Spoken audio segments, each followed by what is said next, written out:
You're in the conference in the town hall, correct? Yes, I am. I'm All taking right. this live right now. All right. Thanks so much. Appreciate it. I can't see you, but I can hear you. Yeah, we're up and running. We're live. All right. Good evening, everyone. Welcome to the January 7th Litchfield Budget Committee meeting. The time is now 6:30. I'm going to call the meeting to order, and we're going to begin with the Pledge of Allegiance, please. Pledge allegiance to the flag of the United States of America, to the republic for which it stands, one nation, under God, indivisible, justice for all.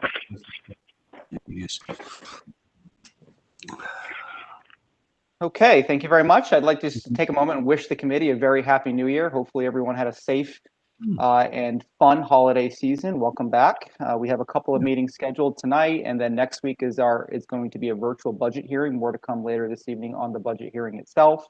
And then we're going to shift gears into deliberative session, and that will pretty much wrap up the budget committee season and on to the next, right? So a few more meetings. And we'll push through it.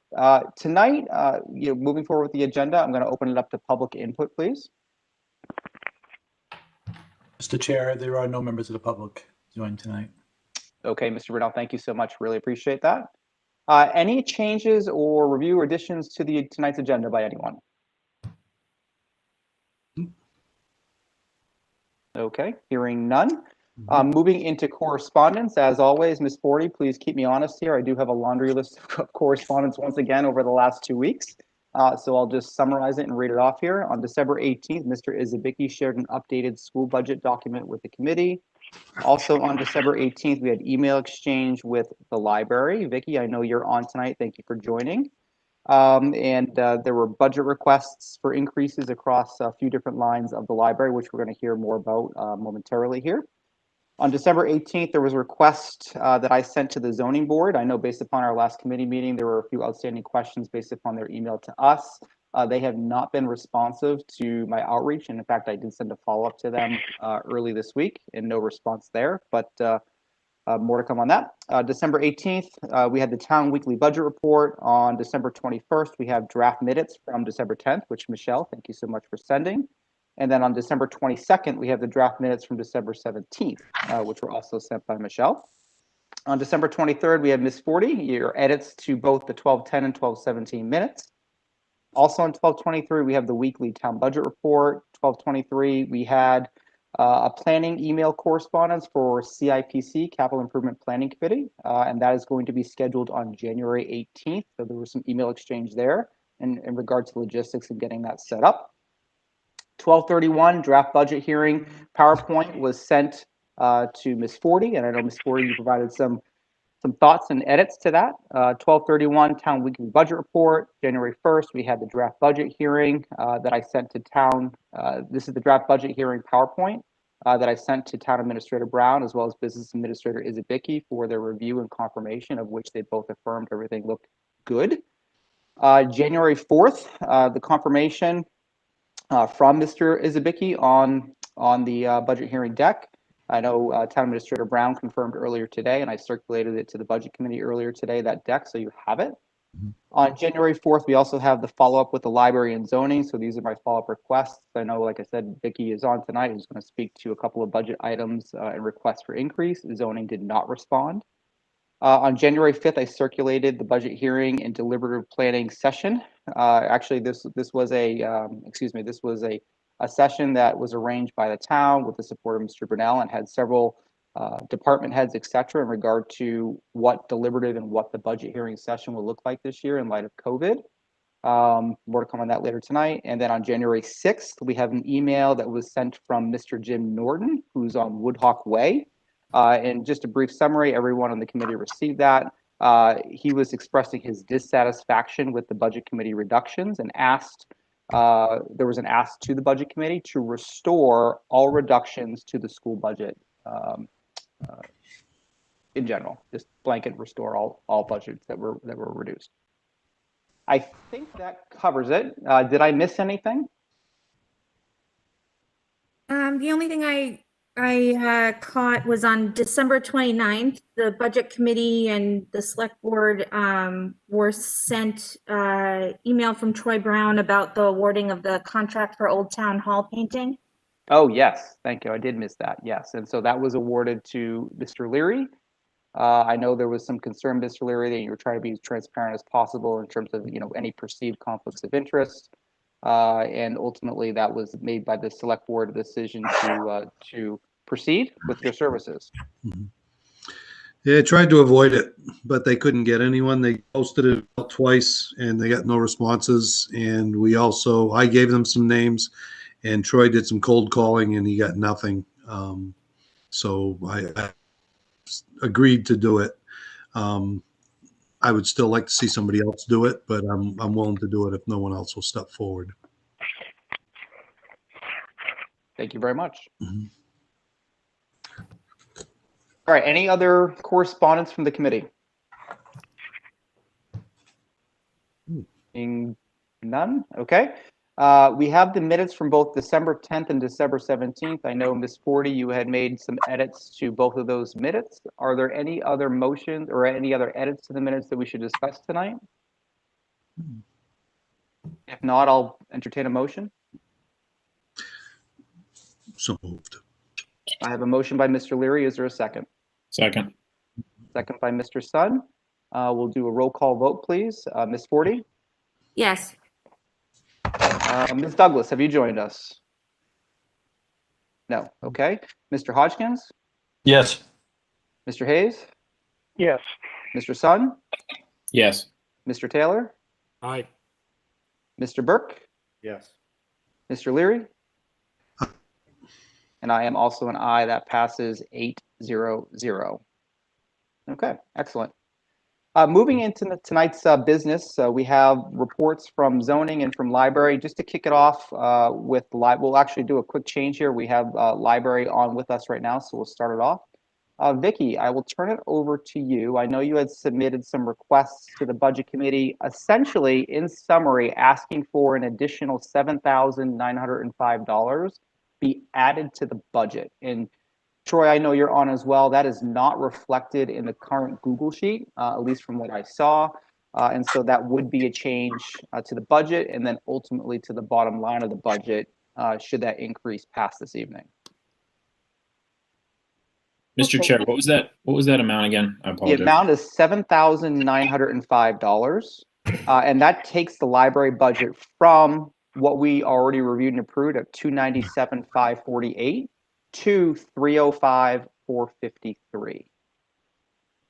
Right, and what's in that $7,905 is actually a decrease to $140, which is their insurance opt-out, and then an increase to the following lines: 210 health insurance by $10,515, 211 dental by $450, as well as heating oil for $313.25. I know we had some discussion about the heating oil lines specifically because the library always followed or was a part of that school contract. I know it sounds like, Vicki, you had some email correspondence or outreach to the business administrator, but have not been successful in getting reattached to that contract. Anything to add there?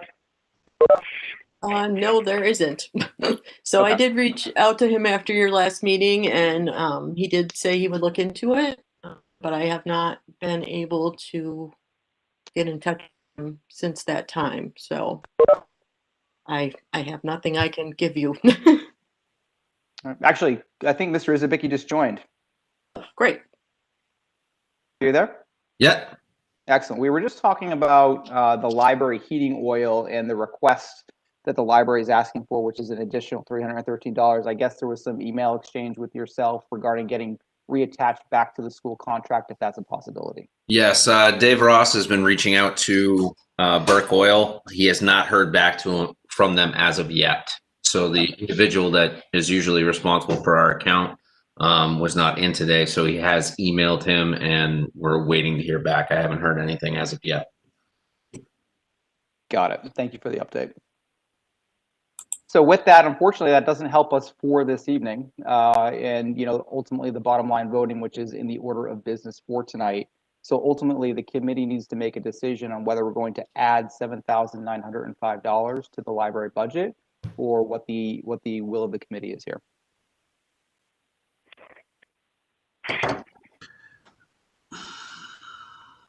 I'll open it for discussion. Would it be possible to vote to add it on the condition that if they can piggyback on with the school, that we can return that to the town as far as the monies go.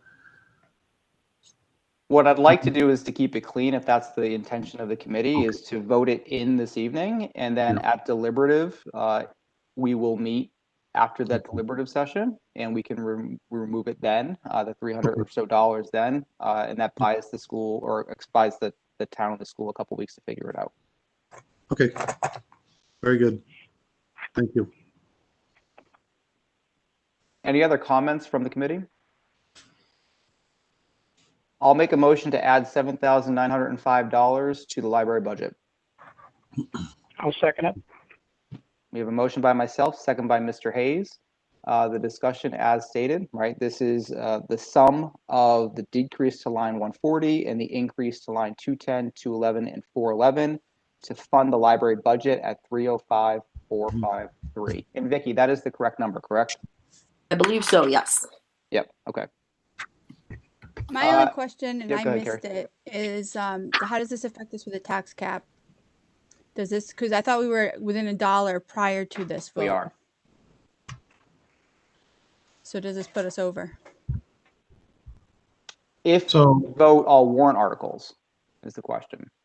So I'll try to answer that question. I can't speak for the Board of Selectmen, but I do believe that next Monday night I would report back along with Selectman Leary, and I would think that the board would agree to increase the amount that we're using from the unassigned fund balance to help offset this cost, so that we keep that tax cap within that $1. That's been our position from the start of the budget process. Yep. Okay. Further discussion? I mean, I think I'll vote in favor of the motion, and I think it makes sense. I think it's fortunate that for the insurance cost, at least, that these are changes that happen. We're dealing with people, and people's circumstances change. I think it just highlights the impact to the budget overall of funding health insurance and how volatile that market can be, and how life circumstances, which is also tied to one of the warrant articles that we'll be discussing on the town side. So I think it makes sense that we know about it now. We fund what we know is a need, because it would just end up, potentially even hitting that fund should that warrant article pass. So I think it's the responsible thing to do. All right, further discussion. All right, I'll call the vote. We'll go down in order here. Ms. Forty. Yes. Ms. Douglas. Yes. Yes. Mr. Hodgkins. No. Okay. Mr. Hayes. Yes. Mr. Sun. Yes. Mr. Taylor. Nay. Mr. Burke. No. I'm sorry, I didn't hear that. No. No. Mr. Leary. Yes. And I am also a yes. This passes 6-3-0. Okay. Excellent. Thank you very much. Next up in the agenda, and thanks, Vicky, for joining tonight. You feel free to stay on if you'd like, but also feel free to disconnect at this time if you'd like as well. Okay, thank you. Thanks again. Next up in the agenda, we did have a request from zoning coming into our last session on December 17th. There was somewhat of a vague email submitted on the I assume the motion that the budget committee made to remove $700 from the zoning budget, and this is specifically on the public notices and ads line 555 of the budget. It was made aware that each notice can cost upwards of $150. They're targeting about 10 legal notices per year, which they're obligated to publish in the paper. And this happens to be in the Union Leader. And they're asking, I assume, to restore the $700 reduction that was made to that line. Again, I did reach out to zoning twice, pre-Christmas, after our last meeting, and a follow-up on Monday of this week with no response. Troy, have you heard anything? I have not. I knew that when they learned about the reduction, the chairman had reached out to me and I suggested that he make contact with the budget committee. Okay. So I'm not sure what the will of the committee is here. I mean, without any additional information, I'm not so confident in restoring this fund at that money at this time, but if the committee is wanting to make a motion, we can entertain it.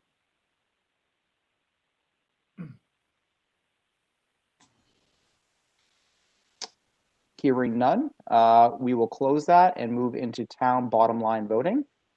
And so based upon the budget hearing deck that was circulated to the budget committee, as well as confirmed by town administrator Brown, as well as business administrator Isabicki, I believe the town bottom line voting pre tonight, pre the motion we just made, was $7,195,888.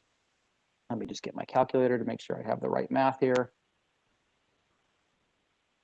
And if I add in the 7,905 that we just approved from the library, the budget is now 7,203,793. Excuse me, 7,203,793.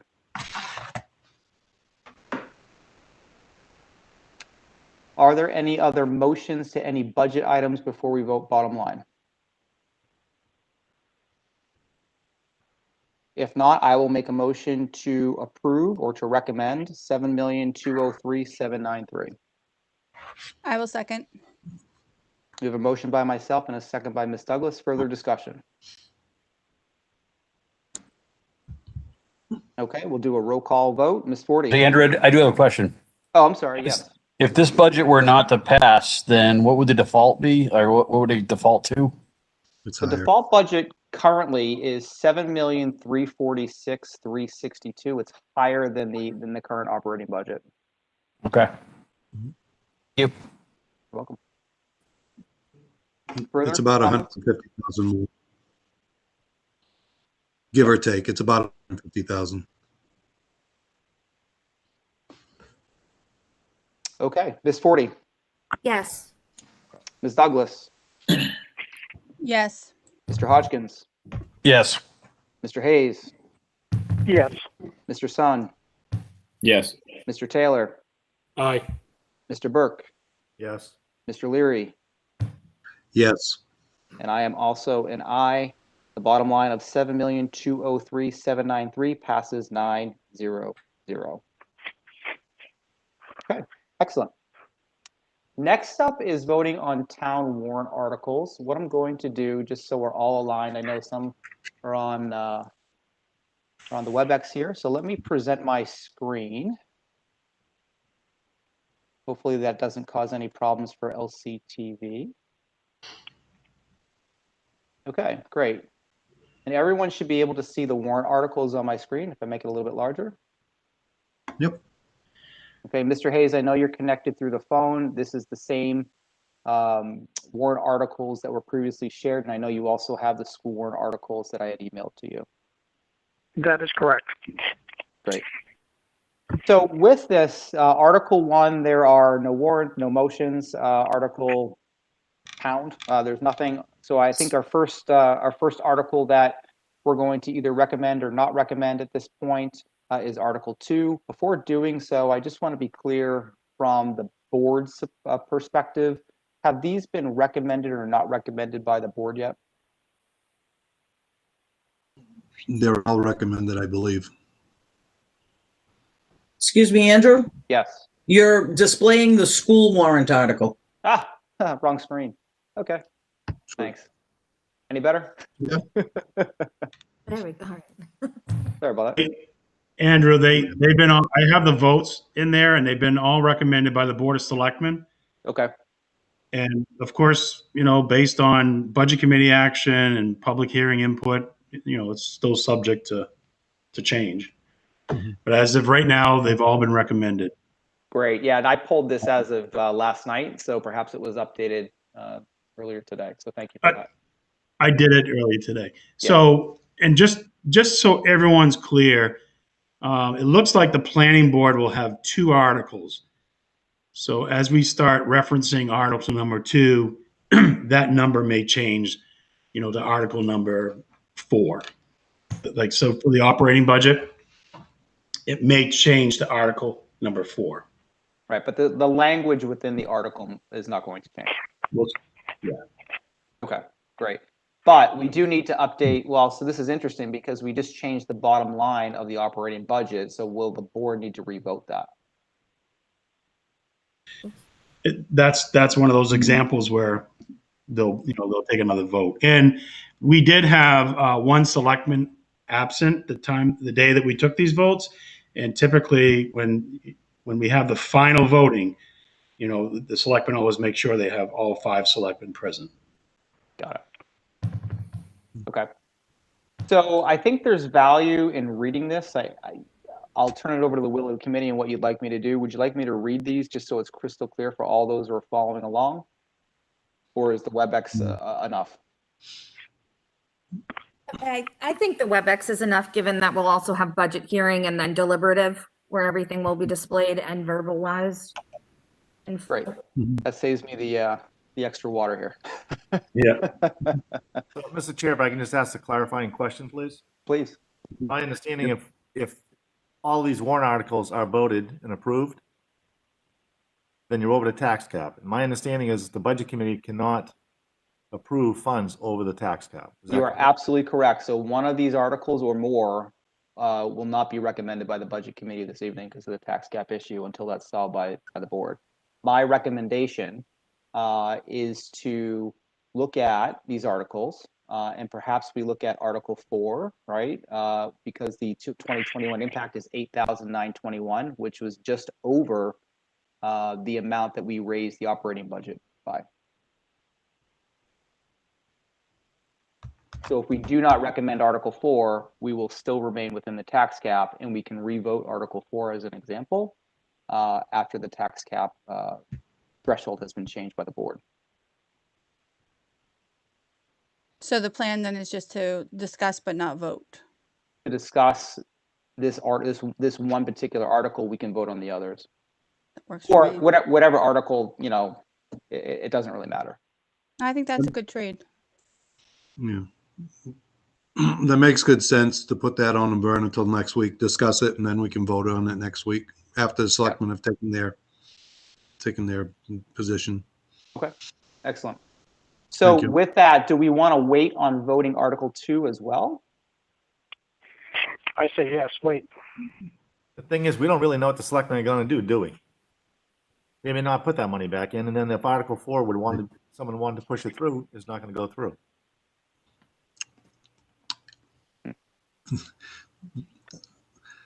I can state with most certainty that the selectmen will vote to take care of the library money and that you'll get the same budget next week that you've got now.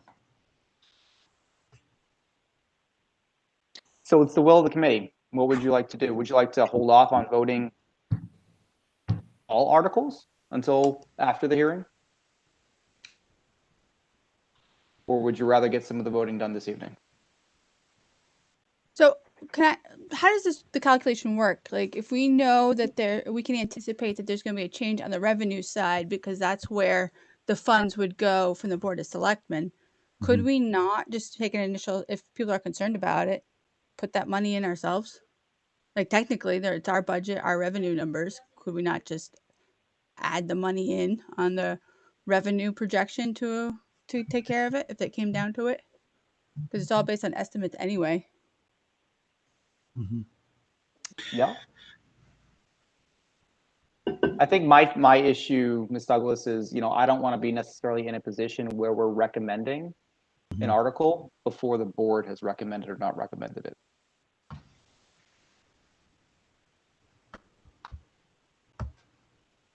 And because Article 2 changed now, that's actually the position that we're in. What's to say the Board of Selectmen is going to vote to recommend it anyway, since the proposed operating budget is lower than the default? We often see ones that are not necessarily recommended by the governing board anyway, because the numbers are different. Yeah. We already voted to approve the budget, Carrie. It's just not on here. Maybe Troy could fill in. This is again, this is I downloaded this as of last night, and this was updated, I guess, this morning. So But the budget's changed, so it hasn't been voted on yet by the selectmen. the bottom line budget was just changed. Correct. Yeah. Mr. Chairman, I think, there's nothing wrong with the budget committee going into your public hearing, not having a recommendation. I mean, you're looking at input from the public, before you make recommendation. Or typically, have you gone in? I mean, I can't recall. I guess you probably typically have gone in. Yeah. With a recommendation. Yeah. We have, and to the 1 or 2 articles that needed to be revoted, we typically meet after the budget hearing and make the final voting at that point. Yeah. Okay. Generally, I mean, I am not opposed to just saying, we can vote all articles after the hearing. I anticipate the hearing taking maybe an hour. So I do think there'll be sufficient time to get through it if that's the will of the committee. Otherwise, we can certainly knock a lot of these up tonight. I think it's helpful to have a recommendation or not on it because it changes the discussion at hearing. If people see that it's overwhelmingly supported, then it's going to be less of a lengthy discussion than if it is, well, why is there no recommendation, or why did you not support it? So I know that a lot of people go to the budget hearing expecting to see a recommendation. I mean, obviously it's whatever you want to do, but I do know that a lot of people in attendance will expect to see that number. Yeah. How about some other committee members? Any other thoughts? Yeah, Mr. Chair, what if we, in the interest of time, discuss and vote on the articles that do not have a tax impact, and at least we're able to work through those and get those taken care of this evening? If they have no tax impacts, we actually don't recommend or not recommend them. Right? If there's no dollars associated to it, we don't vote them, correct? No, you would still make a recommendation because you are raising and appropriating funds. Right. Okay. Yeah. Raise and appropriate. Yep, my mistake. Okay. Yeah, that's absolutely a strategy that we can take. Any other thoughts? I mean, I feel comfortable voting on things like the police contract. I mean, because they were presented at our last meeting, and typically we would vote at a following meeting. I figure we're all here, we might as well get some work done. Okay. So how about this then? We table Article 2, right? Because the numbers are going to change and the selectmen are going to revote Article 2. Article 3, we can vote. And we can start there. Does that work? Sure. Do we need to pull the motion then? Because there's a motion to approve on the table, isn't there? So I would withdraw my second.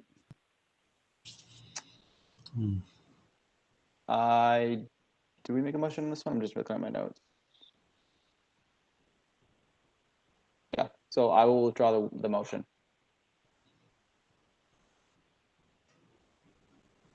Okay.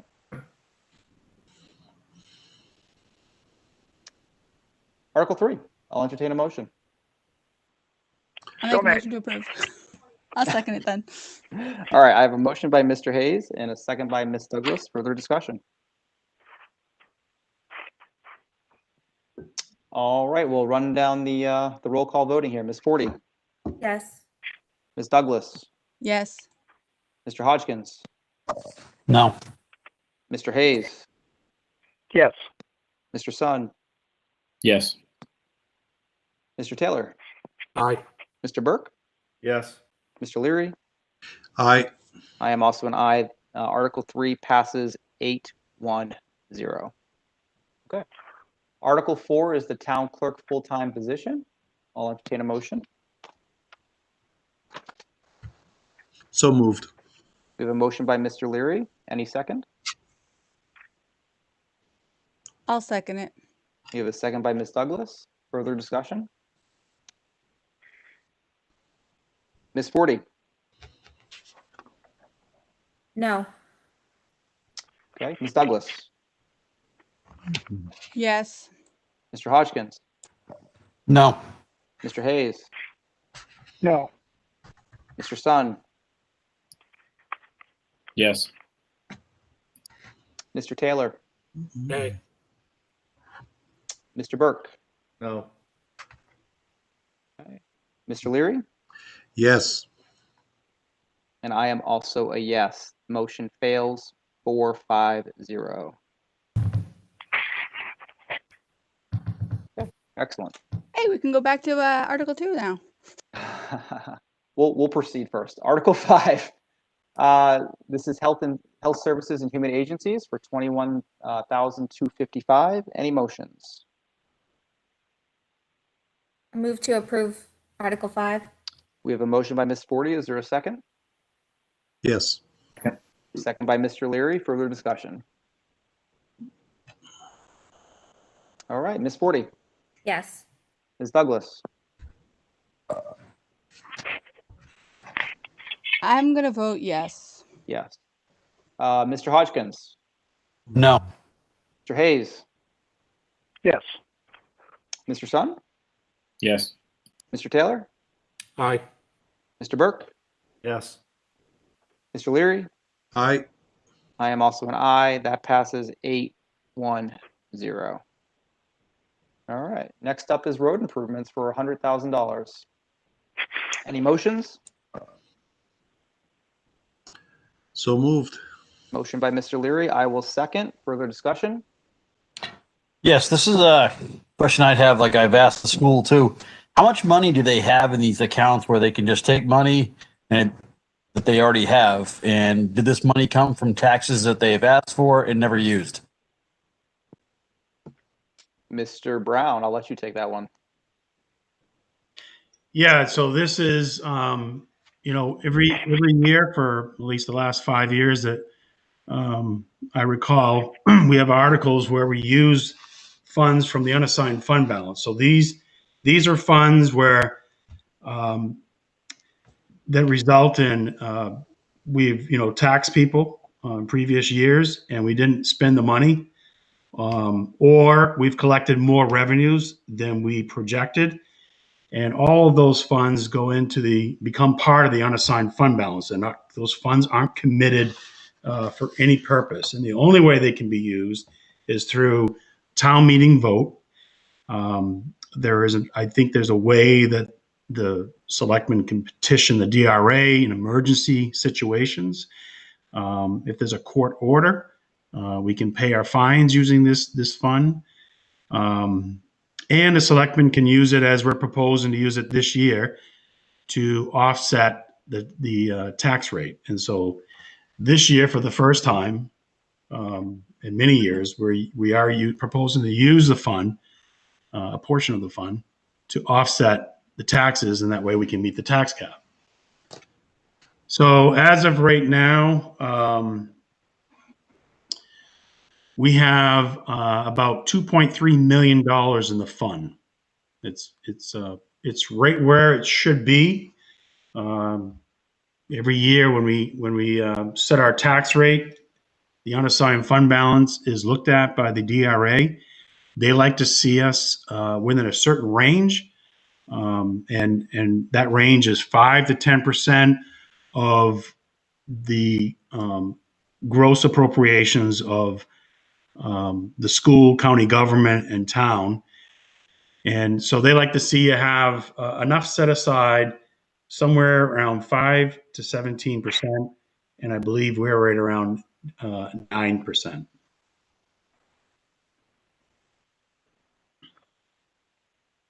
Thank you. Mr. Hodgkins? Thank you. Okay. Further discussion on Article 6. All right, we'll bring it to vote. Ms. Forty, Yes. Ms. Douglas, Yes. Mr. Hodgkins, No. Mr. Hayes, Yes. Mr. Sun, Yeah. Mr. Taylor, Aye. Mr. Burke, Yes. Mr. Leary. Aye. I am also an aye. This one passes 8-1-0.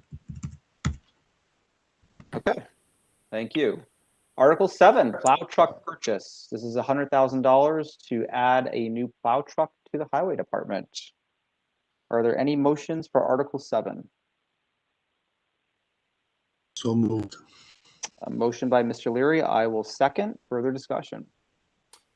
Mr. Brown, is this the plow truck that would not require a CDL license? That's correct. Thank you. Is this a purchase or a lease? This is going to be a cash purchase. We had a same article last year, and this would be the same exact truck we just purchased. It was just delivered during the halfway through the first storm. So it's same exact truck.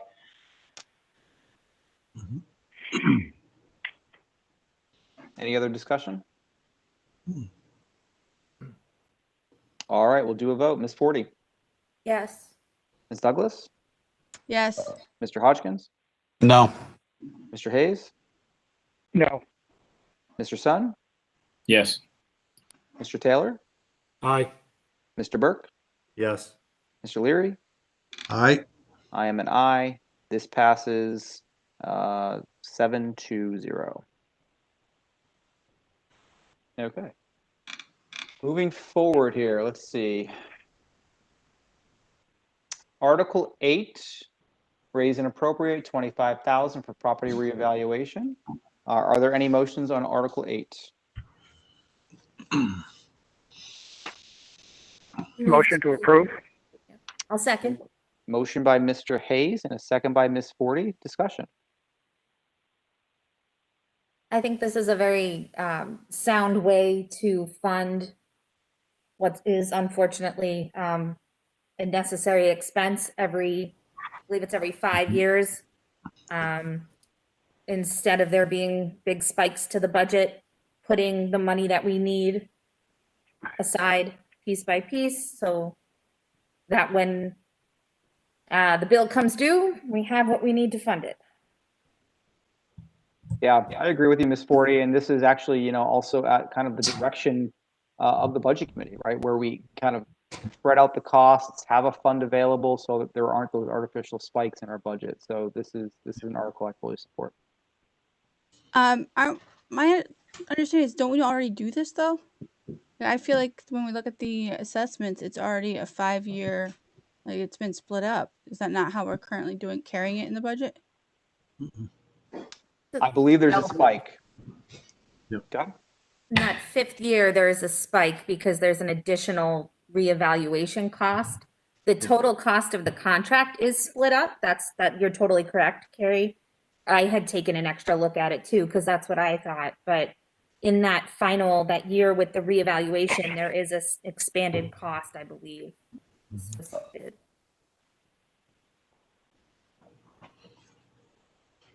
Okay. Ms. Forty. Andrew, I got one question here. Oh, please. More of something to say.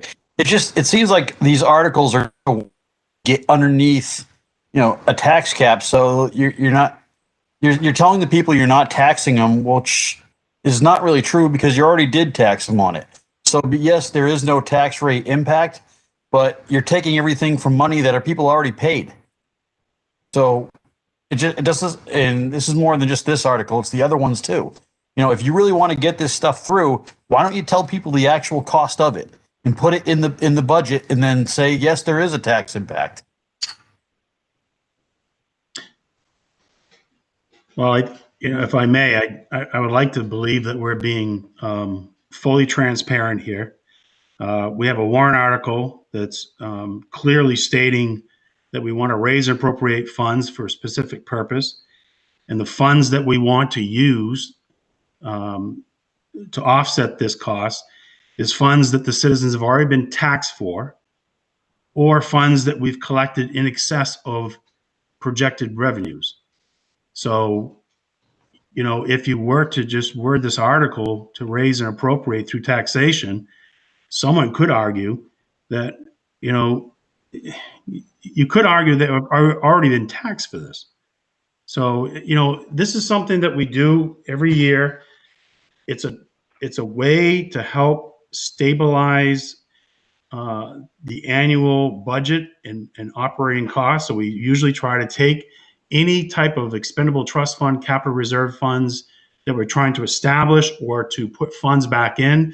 We're trying to use those surplus unexpended funds that citizens have already been taxed for So there's no tax impact. And it helped, to the best of our ability, to try to just keep that tax rate as stable as possible. I get what you're saying. I understand you're saying you're being transparent, but I think full transparency would be if you want a plow truck, then ask the people for a plow truck and tell them how much it's going to cost them. Unlike you're already saying, hey, it's not going to cost you anything because in retrospect, we've already charged you for it. Well, the cost of the plow truck is $100,000. And I think that is being made clear. It's just not being raised through taxation because I think to Town Administrator Brown's point, it's already been taxed. People have already paid for it. It was raised through taxation. It's just saying that it's not. You know, you're not. There's no tax rate impact, right? Because you've already paid it. Right, and unfortunately, there's no other way. We have to disclose if this is going to have a tax impact in your property tax bill in 2021. And in 2021, if this article is approved, it will not impact your property tax. Brian, I would agree with you that the way that it's phrased and how it says, because people want to know, how is this going to impact my taxes? They're looking at that last statement. And when it says 0, if people don't have a full understanding, it is misleading. I completely agree with you. I know that the way that warrant articles are written is prescribed by law. And that's where it would need to change so that would be perhaps clearer to people that don't have the full background. The way that it's stated, unfortunately, the language that's there is what it has to say. So I agree with you that there's a change needed. It's not something, unfortunately, that could be done. What it's saying is that this money exists. And so we're saying to the people, raise and appropriate, because that money has not been set aside for that purpose yet. So if people vote in favor of this article, they're saying, yes, you've taxed this money and you're going to put it towards that purpose. I understand where you're coming from, but it's unfortunately with the way budgets are, there are going to be times where there is an excess of money. And as Town Administrator Brown pointed out, the amount of money that we're expected to carry over, it should be used for needs of the town with the consent of the taxpayers, which would be through an article. If it was simply a line item in the budget, I would almost argue that would be less transparent, because I feel like the average person is much less likely to go through every line item of the budget. Whereas here, as a warrant article, it's called attention to, you know what the purpose is, how much it is, and where the money's coming from. I get what you're saying. I have a difference of opinion, but that's fine. Yeah. Good, healthy debate, though. I appreciate it, and good questions. Mr. Chair, question, and it may be too late to make this change, and apologize for raising this earlier, but I think Mr. Hodgkin's point made me think of this. I almost wonder if the next to last sentence in these articles, where it says the sum to come from the unassigned fund balance and no amount to be raised from new taxation, by adding the word new in there, I think it addresses what Mr. Brown talked about with there's no impact to future property tax bills, but it also, to Mr. Hodgkin's point, kind of alleviates the concerns that there's no taxation at all that is where these funds are coming from. So it's just one word could potentially make a difference, or it just could simply be semantics.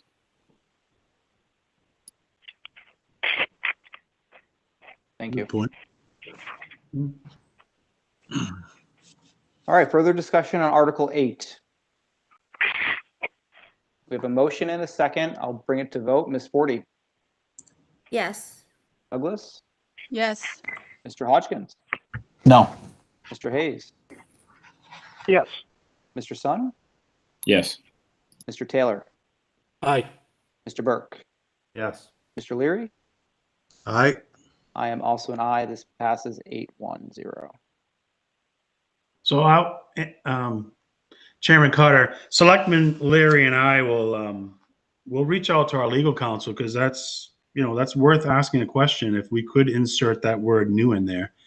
And because I do know that, like Nikki had mentioned, a lot of these warrant articles, the language that's used, it comes straight from the DRA. You see these warrant articles in all the towns and cities. They're all worded pretty much the same, but that doesn't mean you have to use the exact language. So I think that's worth asking a question to our legal counsel if that would cause any problems inserting the word new.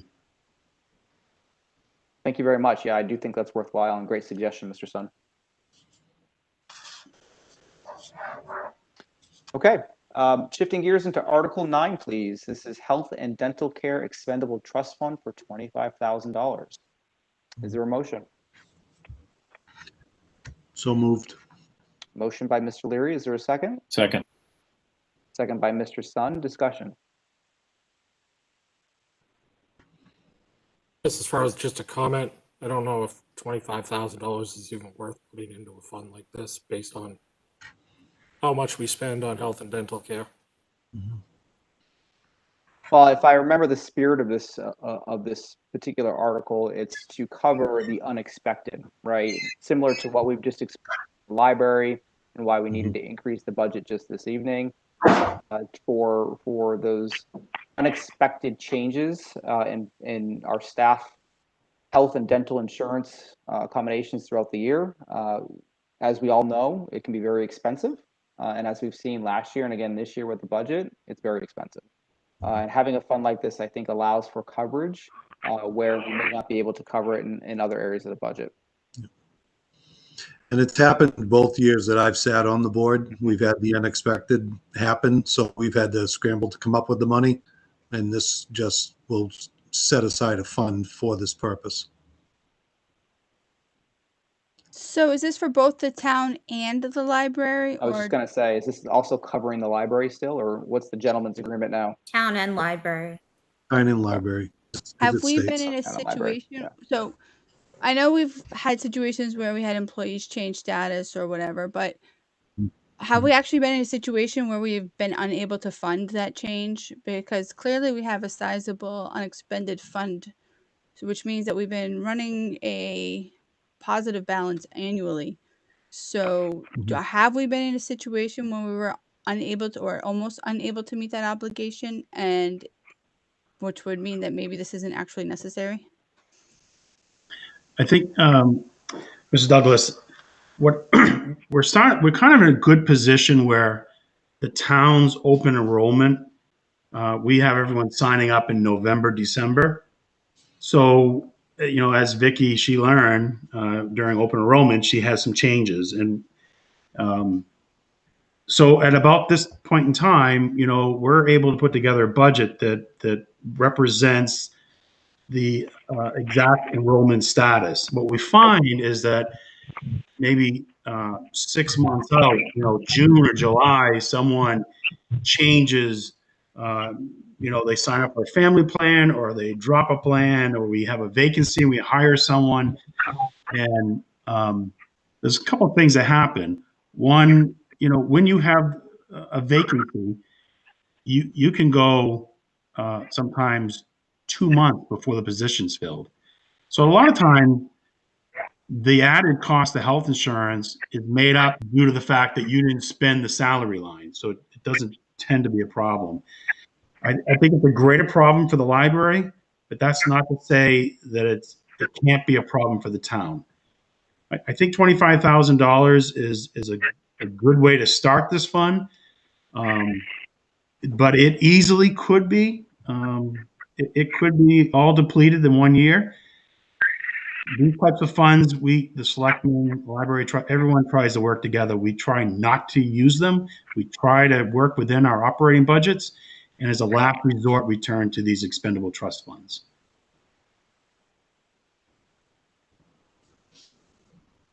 Thank you. Further discussion?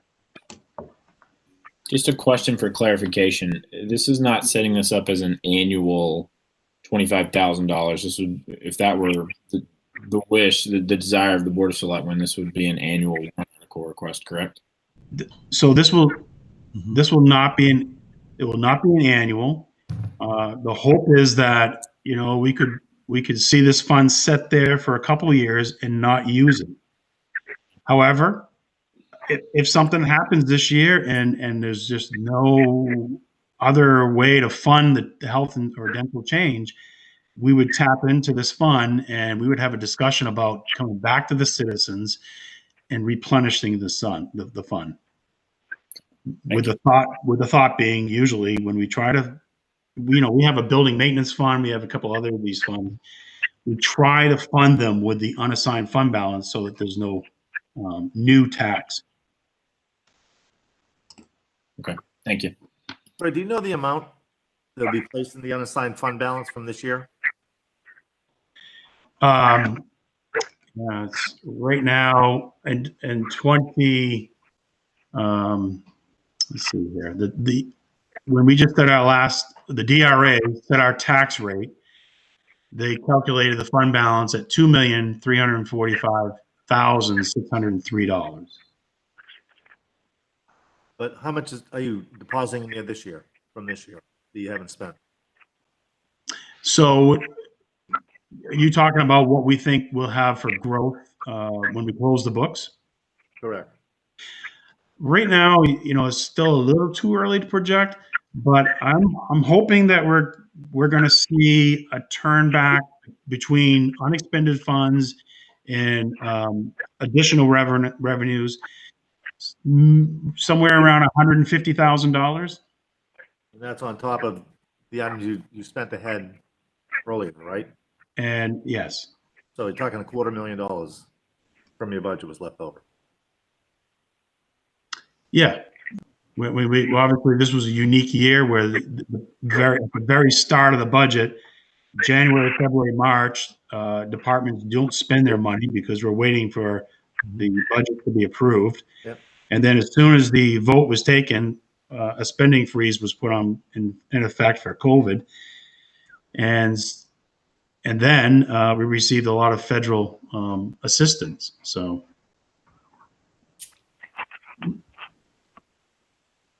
I had, I don't know if I can share. I don't know. It was very early on in the COVID beginnings that the Board of Selectmen decided to do the spending freeze. So that's why we tend to have a little bit of money right now. Normally we wouldn't. We spend pretty much everything. I see you have presenter, but are not sharing anything quite yet. Oh, okay. I did it and then I wasn't sure. If you want, I think I have a slide on the fund balance.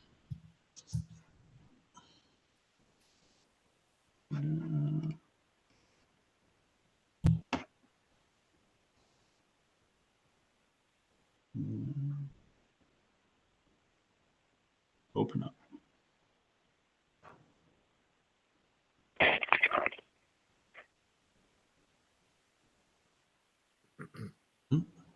No. Okay.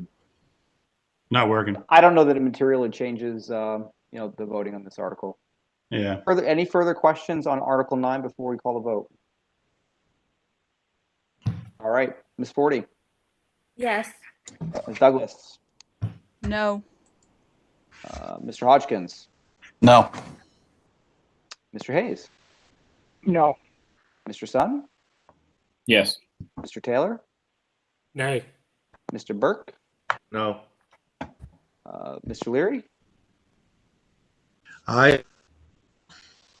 And I am also an aye. This fails 4-5-0. Okay.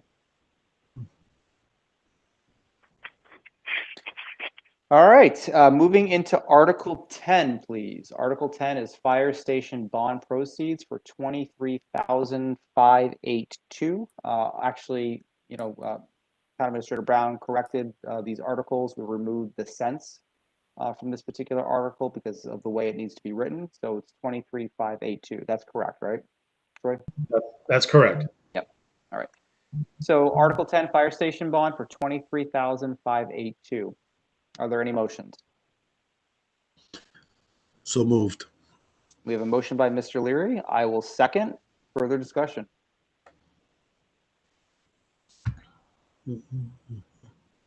Just looking on screen here, I don't see anyone with their hand up or anything, so I'll call the vote. Ms. Forty? Yes. Ms. Douglas, Yes. Mr. Hodgkins, Yes. Mr. Hayes, Yes. Mr. Sun, Yes. Mr. Taylor, Aye. Mr. Burke, Yes. Mr. Leary. I I'm an aye. This passes 900. Okay. So it's clear, it's not like we're not adding, just because we're not, I don't think it's being, the text is being shared, so it might sound like we're adding to the sorry. fire station bond, which is not. I never reshared my screen here. Let's see. This one is kind of a tricky one to wrap my head around. Like when you explained it last time, it made sense, but.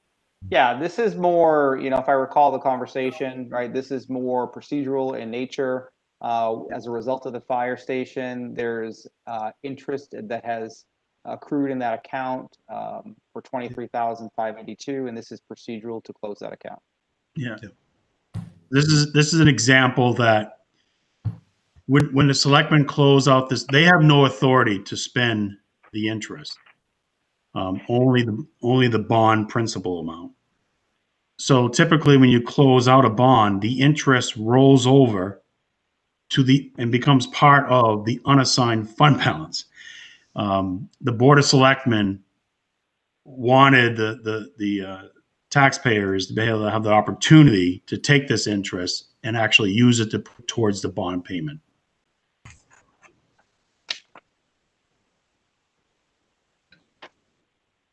Thank you. All right, and I think for the final two articles, the Budget Committee is not required to, recommend or not recommend. Is that correct, Mr. Brown? That is correct. All right, so our Article 11, Fire Facilities Fund, and Article 12, Solar Exemption. I believe per the comment made earlier this evening, the board has recommended both of these articles. The Budget Committee is not responsible here for recommending or not recommending these articles. So with that, that concludes our review and voting on the warrant articles for the town this evening. After the budget hearing, I actually see Dr. Jetty that joined. Welcome. After the budget hearing, Article 2, we will vote on the revised operating budget once the board has the opportunity to vote on it, re-vote on it themselves. Further questions before we shift gears this evening? Nope. Okay. Next up is the school. So Dr. Jetty, you joined at the right time. All right. So according to our agenda this evening, the first article or first thing that we're voting on is the school bottom line. I know we have Dr. Jetty and Business Administrator Izabicki on the line with us this evening. I know Corey, you and I had confirmed the bottom line at $22,525,606. Is that still the current number? That's correct, and that's the general fund number. So the total gross is listed in the warrant article. All right, I don't have the updated warrant articles. I have based upon what was shared from our last committee meeting, so I don't have the dollars. Can you help fill in the gaps here? Yeah, let me pull it. 23,715,016. Yep. 23,715,016. Correct. All right. And what's the default? 24,194,824. 824. Excellent. Okay. So the bottom line of 23,715,016 is the bottom line of the budget. Are there any motions?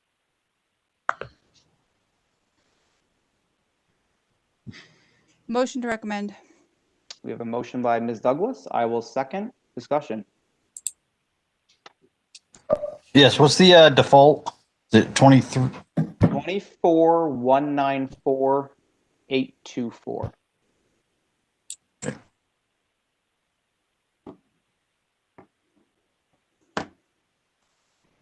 Okay. Any other questions? Okay, hearing none, I will call the vote. Ms. Forty, Yes. Ms. Douglas, Yes. Mr. Hodgkins, Yes. Mr. Hayes, Yes. Mr. Sun, Yes. Mr. Taylor, Aye. Mr. Burke, No. Mr. Leary. Aye. I am also an aye. 23,715,016 passes 810.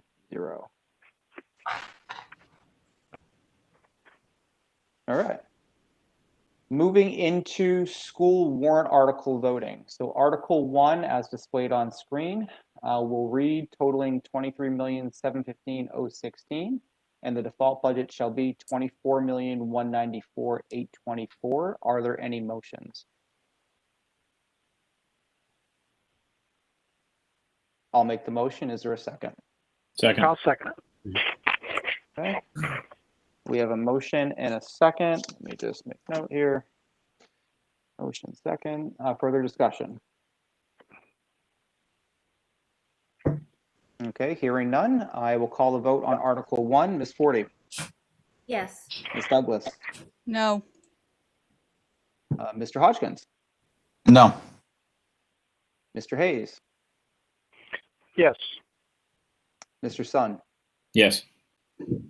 Mr. Taylor, Aye. Mr. Burke, No. Mr. Leary, Aye. and I am an aye. This passes 6-3-0. Okay. Moving into Article 2. Article 2 and Article 3, just as a refresher, are identical articles for the IT integrator positions. Are there any motions on Article 2? So moved. We have motion by Mr. Sun. I will second. Further discussion. Just for the record, I reiterate from our last meeting. I see value in these positions. I believe in both of these for Article 2 and 3. I think the school board has done an adequate job in finding costs to offset this from their general budget, but appreciate the opportunity for the town to vote and approve this.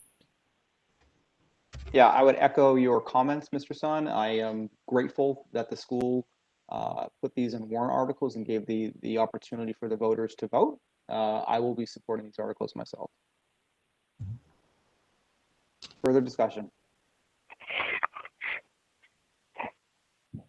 All right, Ms. Forty, Yes. Ms. Douglas, Wait, which one are we voting on? 2 or 3? Article 2. Seriously, I thought so. When I voted no earlier, I voted against the budget.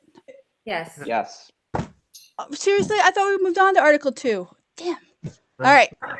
No, we voted bottom line, and then bottom line tech pretty much is. All right. So since I voted no, can I now vote yes? No can be changed, right? Since a yes can't be changed to no, but I'll tell you what, after we get through these few articles, we can go back and revote Article 1 if that's the will of the committee. I would. So I was a little confused on that one too. So I thought my no was for Article 2. I thought, oh, freaking A. All right. I am voting no on Article 2. I would like to have voted yes on Article 1. All right, we'll go back and revisit Article 1. All right, but the motion in the second right now is on Article 2 for 86,200, the first of 2 IT integrator positions in the budget, or in the warrant articles, excuse me. So we have Ms. Forty as an aye, Ms. Douglas as a no. Next up is Mr. Hodgkins. No. Mr. Hayes. No. Mr. Sun. Yes. Mr. Taylor. Nay. Mr. Burke. Yes. Mr. Leary. No. I am an aye. This fails 4-5-0. Okay, moving into Article 3. Again, the identical article for a second IT integrator position. I will entertain a motion, please. So moved. I will second. Discussion. All right, I will call the vote. Ms. Forty. Yes. Ms. Douglas. Article 3, no. Article 3, no. Got it. Mr. Hodgkins. No. Mr. Hayes. No. Mr. Sun. Yes. Mr. Taylor. Nay. Mr. Burke. Yes. Okay. Mr. Leary. No. And I am an aye. Similar to Article 2, this fails 4-5-0. Wow. I'm really surprised right now. I thought we had Yeah. support. I am actually People surprised pushed at that as so well. hard and needed it to be on the article, and So we'd support it. No. Just because you asked to have it put on a warrant article doesn't mean that you either are supported or against it. You just want to make sure that the procedure follows past history. That's all. yeah, and you have been very clear where, and I have nothing. It's not you. It's not you.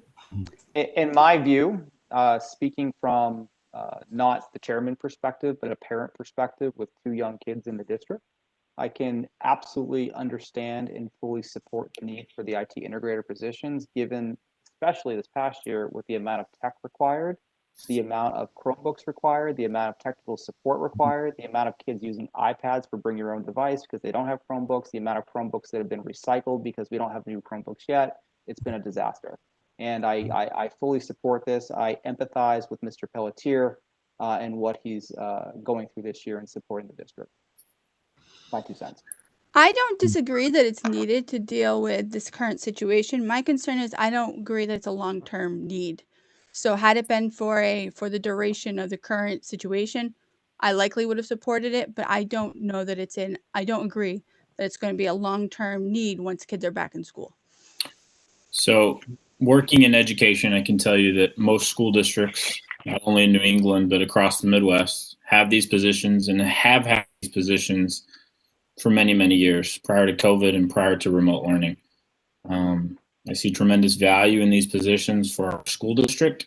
I'll reiterate that I applaud the school board for being creative and finding the funding for these in their budget, and for also listening to us and bringing these to a warrant article. I will also admit that I'm disappointed in the lack of recommendation from the budget.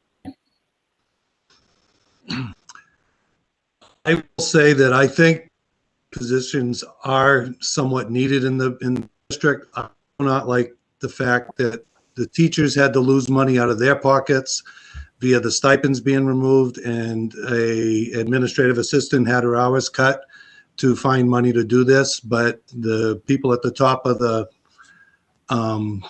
payroll chain seem to get a lot of money in their paychecks every year, but the small people don't get the money, and they get money taken away from them. That is why I voted no. Not that I don't think it's a worthy position. I just don't like the way it's funded, taking money out of somebody's I think pocket. we're all entitled to our opinions, but I think that is also. Yeah, but if you're voting as a budget committee member, you should be voting about the impact in the budget and whether Correct. it's fiscally responsible. Yeah, we need to keep it relative to the article, but. Understood, but as Nick said earlier in this meeting, we are dealing with people. Okay, these people, they and it's being taken away from them, but nobody at the top is giving up. Maybe the top should have given up their 3%. With that, before it gets into too much of a heated debate, we have another article to get through, and so what I'm going to do is close comment on Article 2 and 3 at this time, and we'll shift gears into Article 4, recognizing that we'll likely revisit Article 1 as well. And so Article 4 is the next article that is presented by the school this evening, and this is raising and appropriating $100,000 to the Capital Improvements Expendable Trust Fund, which was established last year via warrant article for the purposes of study planning cost of new construction for the Litchfield School District. Are there any motions on Article 4? I will make the motion. I will second. We have a second by Ms. Forty. Further discussion? So I can say I think this is a smart use from the unassigned fund balance. Should most likely that will be there. I think that the school has done a good job with the warrant articles this year. That we're not several that we're going to be hit that fund balance. I anticipate a healthy amount will be returned to offset the tax rate. In the discussions and what I've witnessed as just sort of an eye and ear on the facility improvement committee, I know that this money will be needed for the improvements that are needed in the school district. Yeah, my view in the spirit of capital improvement planning and knowing that the top priority project was a new elementary school, this is, you know, a continued start on the progression of making decisions on behalf of the school district and funds to kind of back up some of those planned or anticipated projects. And I'm going to reiterate my concern is I've spoken to a lot of people, and I speak to people outside of my bubble all over town. I've got a number of different circles, and I am very concerned that a proposal for a new building will not have a supermajority. And so I am concerned that about supporting a fund to spend a lot of money and then have that proposal rejected. I don't believe there's a consensus, and so I have a hard time supporting this because you're asking me to support the spending of money that I believe is going to be rejected.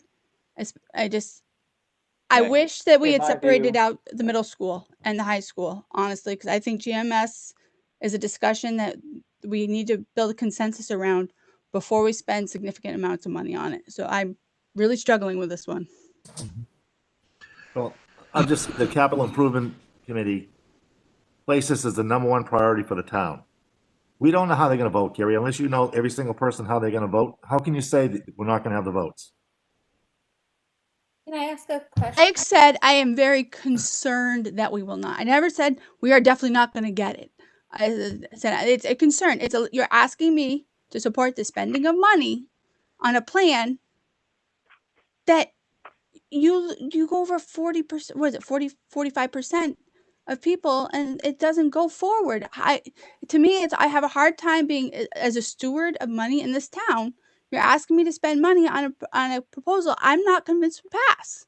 So that's where I'm struggling here.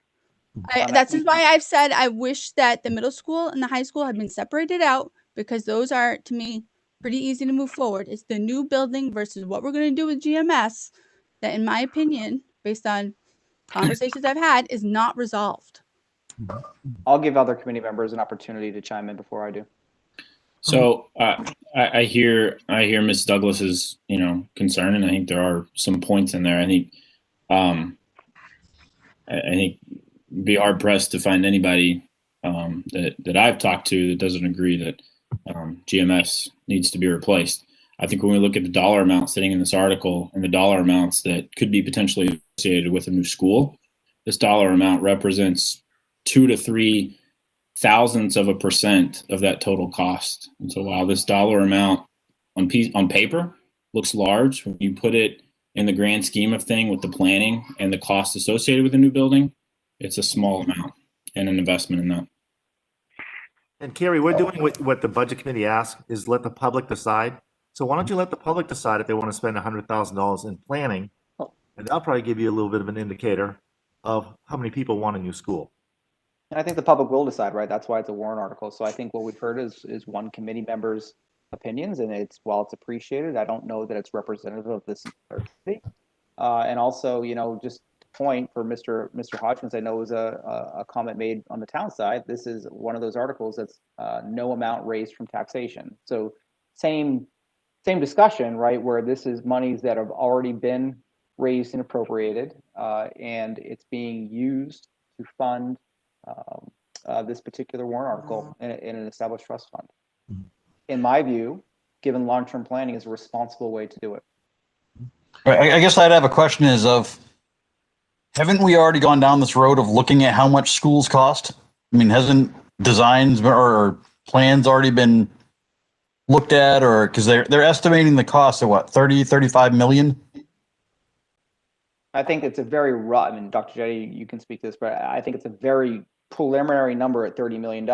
And then there's state aid that would be reducing that cost. That's correct. And, the board committee right now is meeting. In fact, we had a meeting yesterday. If you look at, we had an independent third party come in and review all the studies and reports and plans that have been done.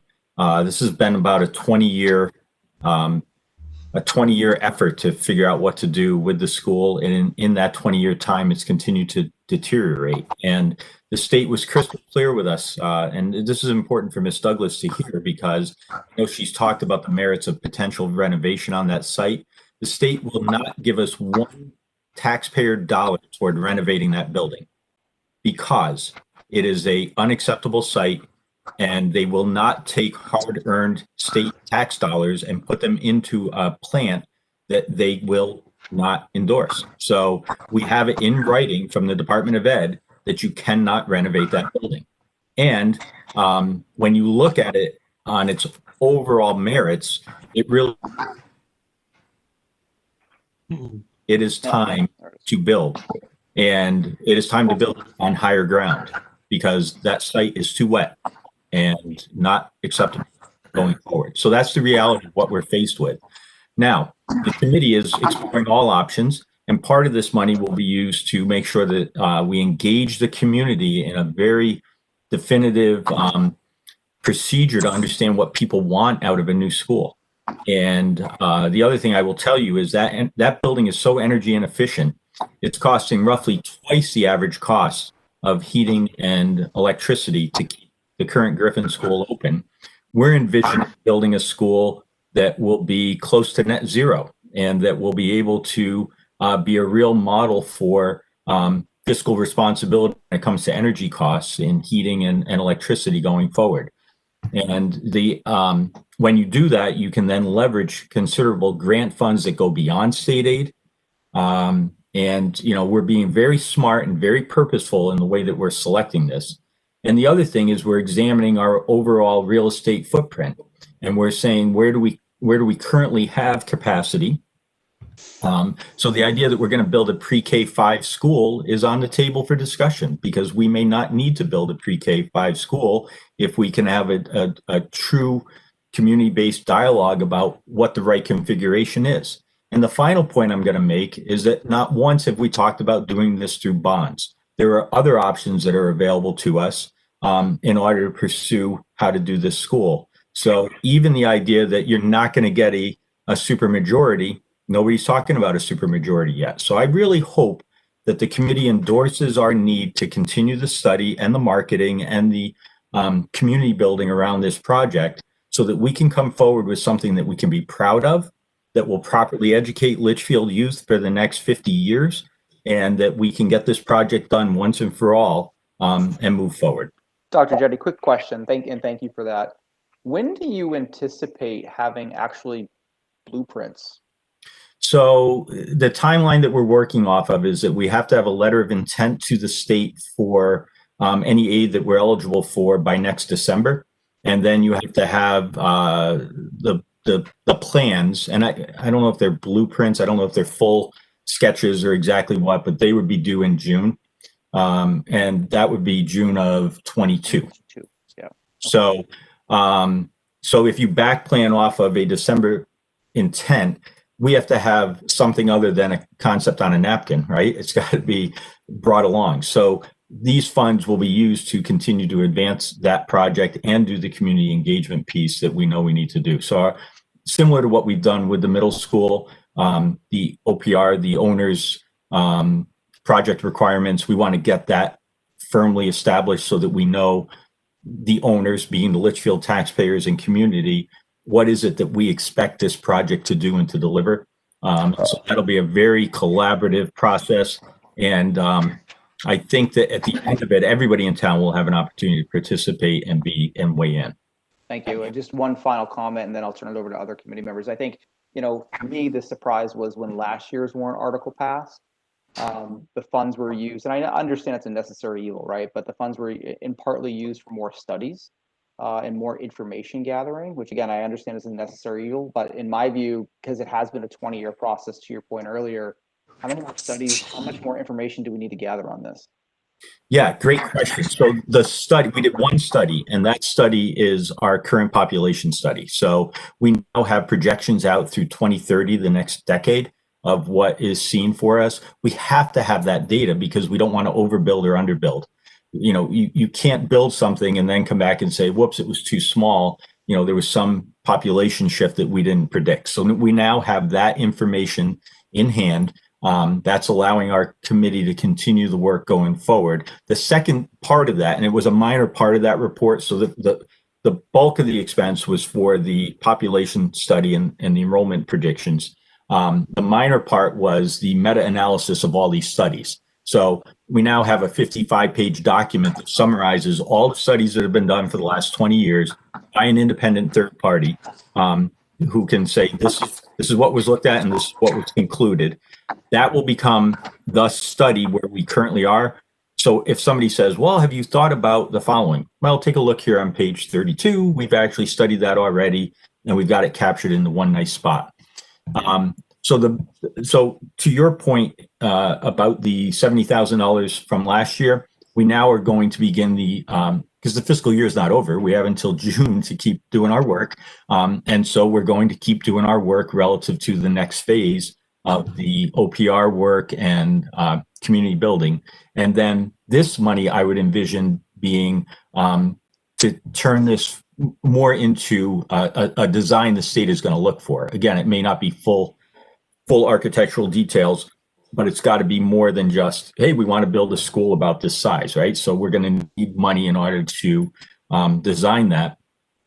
And the other piece is there's a ton of site work that we have to consider also with this, right? So if we're going up on the hill, you know, you can't really access that safely off of McElwain. And, you know, so we've really got to examine what our flow is going to look like and how we're going to do all of this. So there's a lot of work that needs to be done, and folks who will come in to help us frame all that out. Thank you. You're welcome. Other committee member questions, please.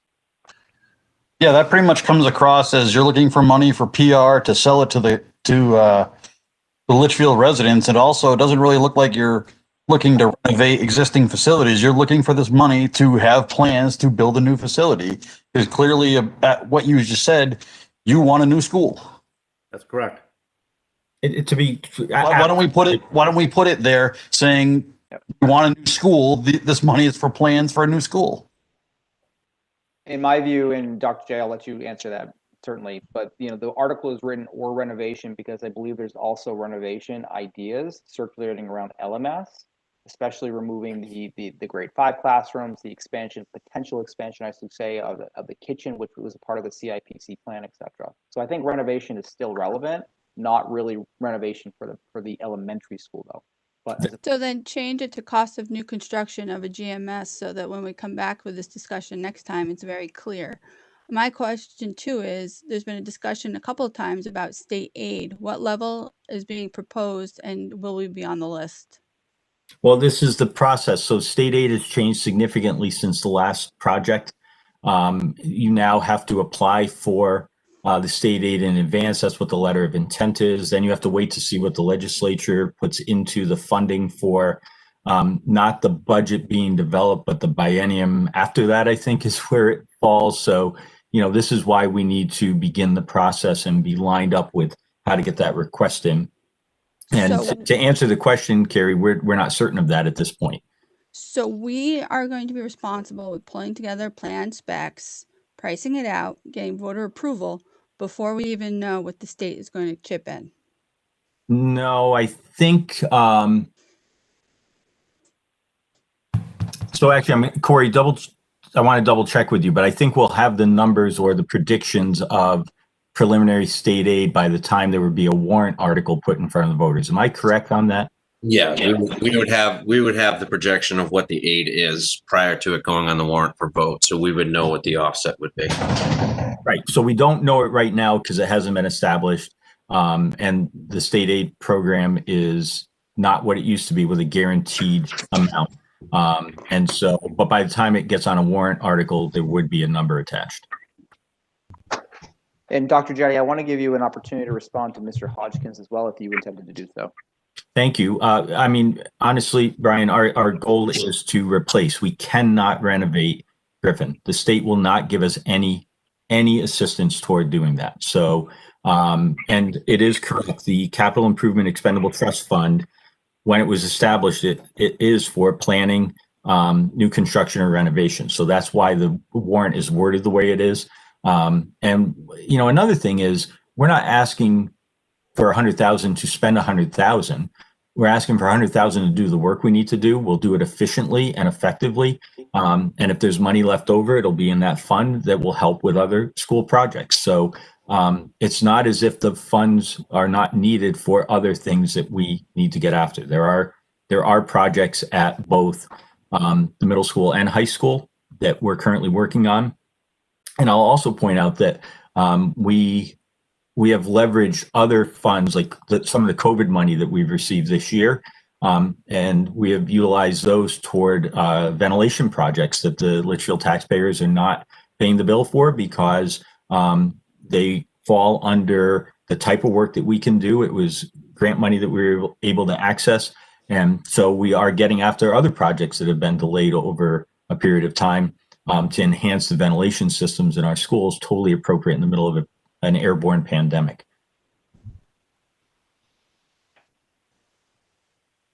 Thank you. All right, so we have a motion and a second on Article 4. Are there any further conversation or discussion points before I call the vote? I would just chime in and say that whether or not they decide, whatever happens with the new school, that I think it's important that we give them the tool that they need to be able to present something to the people of the town. I think this is a good article, and I intend to support it.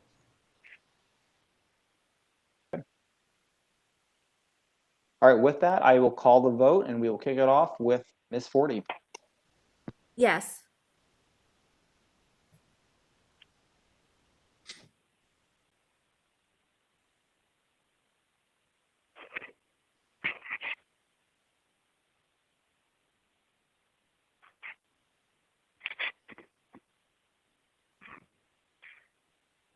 This is 1-0. All right. Well, I'll come back online. All right, are you there? Can you hear me? You are. Oh, are you talking to me? Because I couldn't talk for a few minutes. Nope. Yeah. Hey, am I back? I think we might have lost Andrew. Mine's been glitching, so I don't know if it was just me or you guys. I thought it was me that dropped as well, but apparently not. Do we have the vote yet? I don't think. Not yet. I think we've lost Andrew. We're having technical difficulties.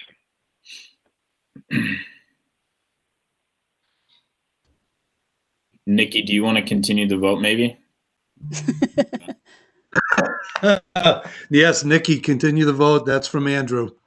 I just messaged him that. Is she here? She's at town hall. Town hall is reconnecting. For the love. Is Nikki there? I think we may have lost town hall as well. Uh-oh. Wonder if that's a sign.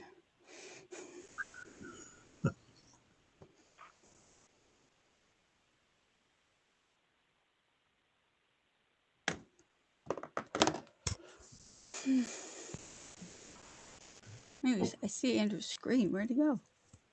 As his internet went out, it appears. Is he from town? No, town hall has a little exclamation point in the corner. Yeah, I don't see them either. I was actually looking to see if we were still live. Huh.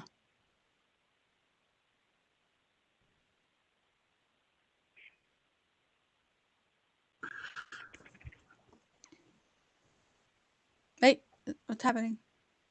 Something John kicking in.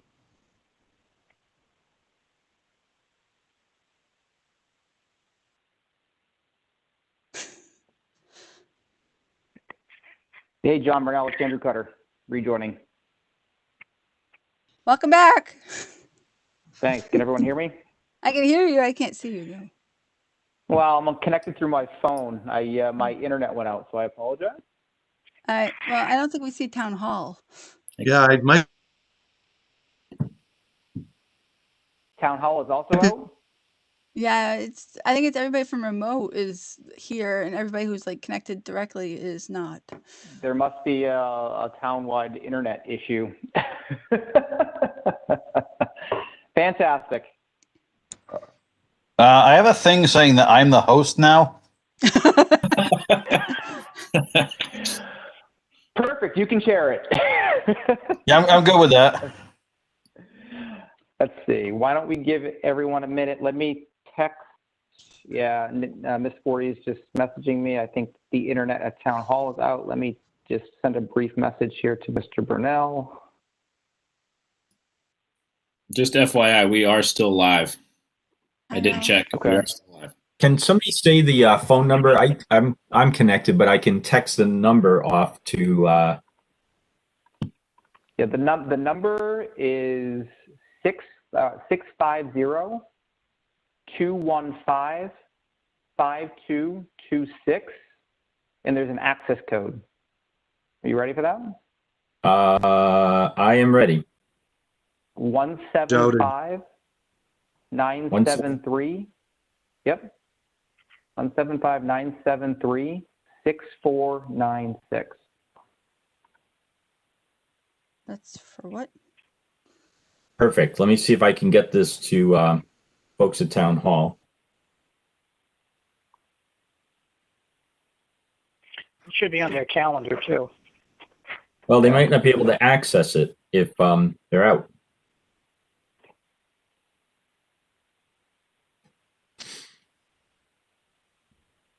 Thank you. Yeah, let me text Nikki too.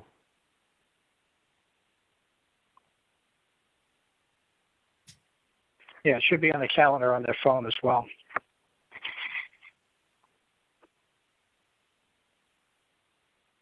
One 175-973-6496.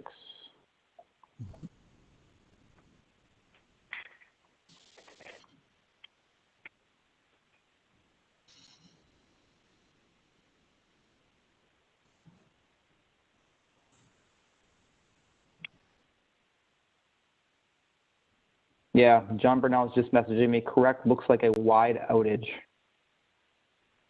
So do we table for next after the meeting, after the budget hearing, or? Yeah, it's a good question, right? The joys of virtual meetings.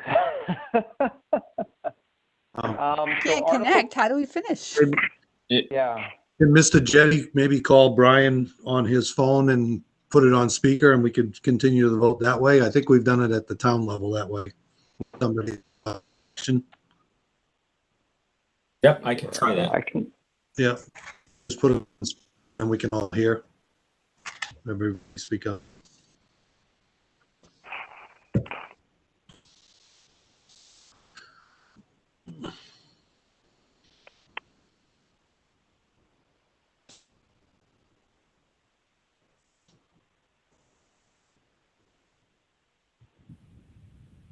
Hey, Brian, I'm Mike. I'm going to put you on speakerphone, and then everybody here will be able to hear you also, okay? Oh, who else do you have in the room? He's got Nikki and Mr. Taylor. Can you put your phone out on speaker and become the conduit in, and I'll do the same thing? Just we're pretty close to wrapping up, I think. But anyway, all right. Let me put you on speaker right now, so you're going live. I guess we're still live to the town, so you know.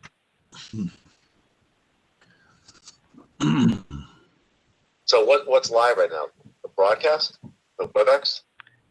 The WebEx is still live. Mr. Burnell has messaged me and said there's a large-scale internet outage. And so we're not able to reconnect to the internet in the virtual WebEx section. However, the phone is still live, is my understanding. Right. So I just put it down, put my volume on. All right. And can you hear okay, Brian, in the room? Should be able to. Okay. We'll try and see what happens. So where we were with Article 4, and before I dropped, I heard Ms. Forty, you vote yes, and then my internet went out with this Douglas. I will vote with reservations. Yes. Yes. Okay. And then we have Mr. Hodgkins. No. No. Mr. Hayes. I'm going to go no on this one. No. Okay. Mr. Sun. Yes. Voting already? Yes. Mr. Taylor. Mr. Taylor. Hold on. What are we voting? I just put it on. Are we on 4 right now? Yes, I'm sorry. So we're voting on Article 4, the $100,000 capital improvement expendable trust fund, which is where we started before the internet issues started. So right now I have 3 yes, 2 no, and we're with Mr. Taylor. Aye. Okay. Mr. Burke? Yes. Yes. Mr. Leary? Aye. And I am also an aye. I count that as a pass, 7-0. Okay, excellent. With that, in terms of our agenda, I know there was one other item, which is just information on the budget hearing. Before doing so, Carrie, you had mentioned an incorrect vote for Article 1. Michelle, are you still with us? Michelle, are you still with us? She is. She's nodding. She's nodding. Okay, yes. So it's actually just a question, a procedural question in terms of revoting. And Brian, maybe you can shed some light on this. Do we need to rescind our votes for Article 1, or do we just revote Article 1? You just revote. Just revote? Okay, thank you. I'm sorry. I totally missed it. Okay. No, that's all right. I'm with you too. So for Article 1, the dollars that we're going to fill in here, and as agreed to, is $23,715,016 for the operating budget, and the default budget is $24,194,824. And so, is there a motion to move Article 1 forward? Yes. All right, we have a motion by Ms. Douglas. I will second. Further discussion on Article 1. Hearing none, we will start it off with Ms. Forty. Yes. Yes, I heard. Okay. Ms. Douglas. Yes. Yes. Okay. Mr. Hodgkins. Yes. Yes. Mr. Hayes. Yes. Mr. Sun. Yes. Mr. Taylor. Aye. Mr. Burke. No. Mr. Leary. Aye. And I am also an aye. So Article 1 passes 8-1-0. Thank you, and sorry. No worries. No worries.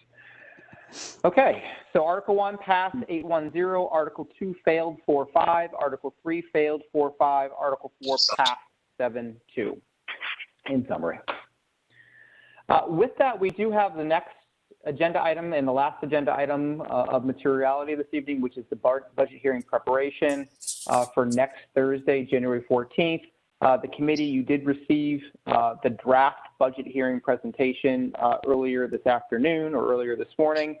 I would encourage everyone to please review it. I welcome all of your edits and thoughts and better ways to perhaps present or display the information. I know Corey, as well as Troy, has had the opportunity to confirm the numbers. Obviously, some of those numbers will slightly change based upon tonight's voting, but ultimately, what's in that presentation is accurate.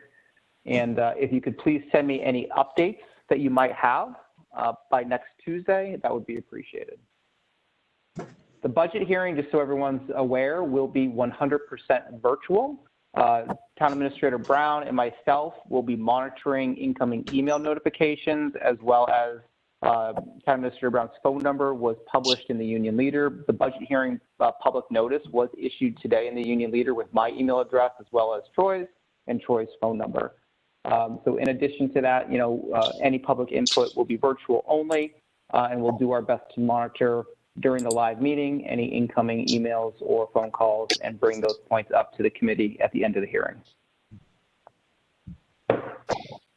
Any questions with that? Mr. Chair, just a question. I heard during the school board meeting last night, I think I heard Dr. Jetty and Mr. Zbicki talking about some slides for the budget hearing preparation. I just want to make sure that we picked up on that and we had whatever information we needed from them to include in the slides that you were referring to earlier. So I'm not sure if that was being referenced to the slides that I had prepared, or if that's additional slides from the school that you're asking that we include. I'm not sure. Yeah.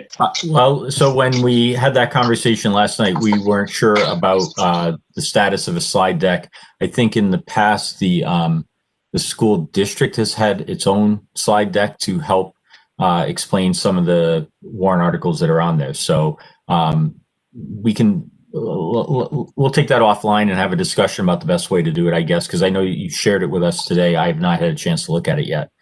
Okay. We'll figure out the best way to go. Sounds good. Yeah, just shoot me a note, and if we need to reconvene, we can get on a call and do that. Great, thank you. Anything else in the budget hearing in preparation for next week? All right, shifting gears into member input, new business.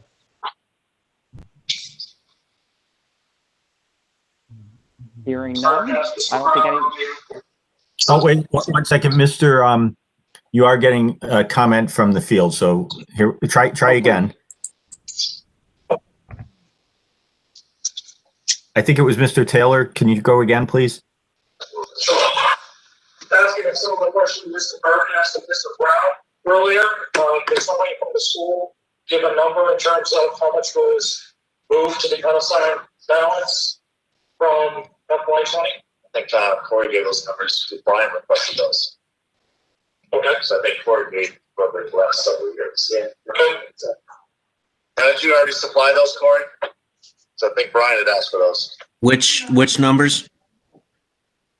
How much was moved to the unassigned balance? Well, we don't have an assigned balance.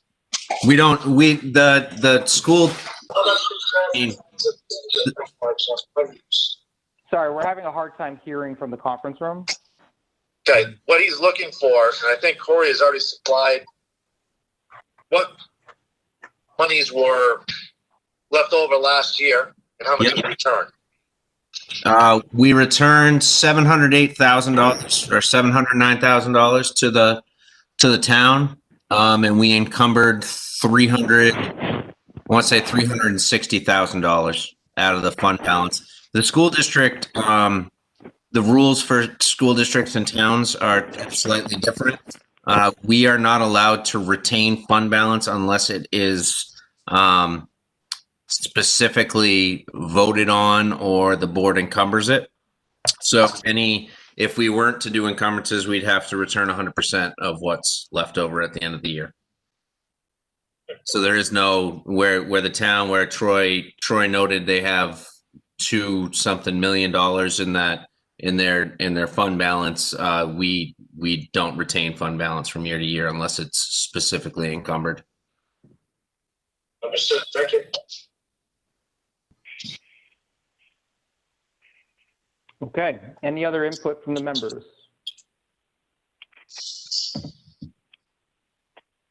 Shifting into public input. I don't think anyone's joined, but any public out there? Am I allowed to comment, Andrew? Yeah, please. I just want to come back to warrant articles 2 and 3 for a second and also express my frustration with this. You know, the school district was, I think, very responsible in identifying teaching positions that we didn't need. You know, we didn't say, well, we'll keep those teachers on and assign them to be tech integrators for their peers, right? Which we could have done. We had the positions. And we could have worked with a workflow piece in order to ensure that we got what we needed. But instead, we identified those as changes that we wanted to make and identified the funds, came forward. We were encouraged to put those on the warrant article so that the voters could weigh in. And we did exactly what we were asked to do with that. You know, the realignment of positions across the 3 schools is actually something that the associations have asked us to do. They wanted equity between the positions. And, you know, they've asked us to make sure that we've got the right staffing levels in each building to get the work done that needs to be done. So again, we responsibly responded to that and came forward with what I thought was a really good proposal. This is our need. And anyone who thinks that post-COVID, we're not going to need people to help students with online learning, is really missing the big point of how education is going to shift and change as a result of the shift that's taking place right now. Forever, I think we're going to need these positions because learning is just going to look different than students in rows in front of a teacher. There's going to be ongoing technology needs for the school district. And so I hope somebody, I can't remember the rules of this, but whoever voted in such a way that they want to reconsider that in the future, we'll bring it back, because I really would like to have the endorsement of the budget committee supporting these positions, knowing that the district in good faith has done all the things to bring this forward. We've acted very responsibly in the last year. I mean, returning $700,000 again was because we tightened our belt in the middle of a COVID experience, and we identified those savings, and now we're bringing those. We returned those to the taxpayers. We didn't encumber them. We didn't spend them. We didn't do projects with them. We said it was an unusual year.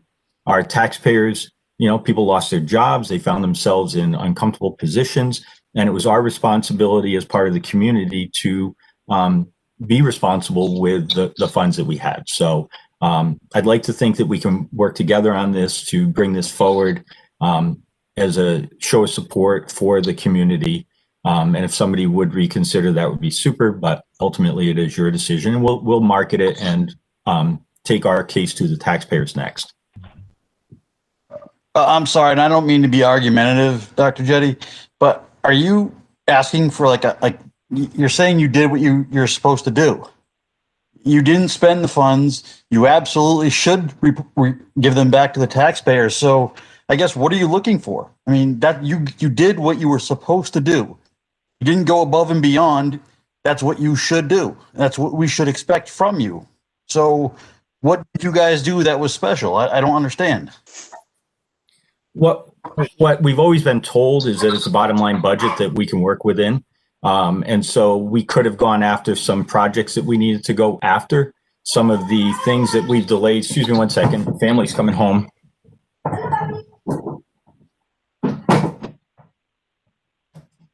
So we could have made some of those decisions to go after projects or other needs, but we didn't. We said the right thing to do in the midst of this unknown situation is to return as much as we can to the taxpayers. And we did that. And that's what you guys should do. You shouldn't take the money and spend it wherever you feel like you need it.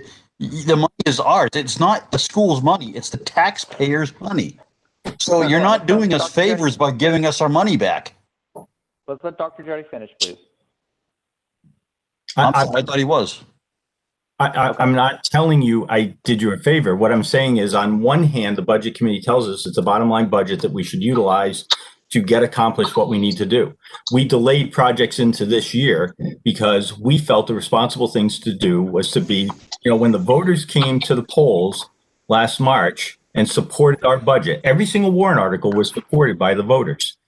Nobody knew what was about to happen within 5 days in terms of a downturn in the economy, the loss of jobs, and all the other stuff that has ensued. I don't have to repeat history for you. And so we came forward and said, you know what, we need to recognize and neutralize line to what was occurring. That's all I'm saying, is that we were responsible in making those decisions and recognizing where we are. And I think working together toward accomplishing the needs, especially when we identify how to fund them. And that's all I'm asking of you. Okay. Thank you. Thank you. All right, any other thoughts or public input tonight? Okay, hearing none. Next up is adjournment. I will entertain a motion. So made. Motion made. Motion by Ms. Douglas. I will give the second to Mr. Hayes. Further discussion? All right, Ms. Forty. Yes. Ms. Douglas. Yes. Mr. Hodgkins. Yes. Mr. Hayes. Yes. Mr. Sun. Yes. Mr. Taylor. Mr. Burke, Yes. Mr. Leary, Aye. and I am also an aye. We are adjourned 9:00. Next up, budget hearing next week. We're going to get started at 7 p.m. And just as a reminder, once again, that will be in 100% virtual session. The WebEx is in the agenda that I circulated. And again, public notice has been distributed both in the union leader as well as in the 2 public spots that's required. All right. Thank you very much, everyone. Have a great evening, and we'll talk next Thursday, the 14th. Bye now. Aye.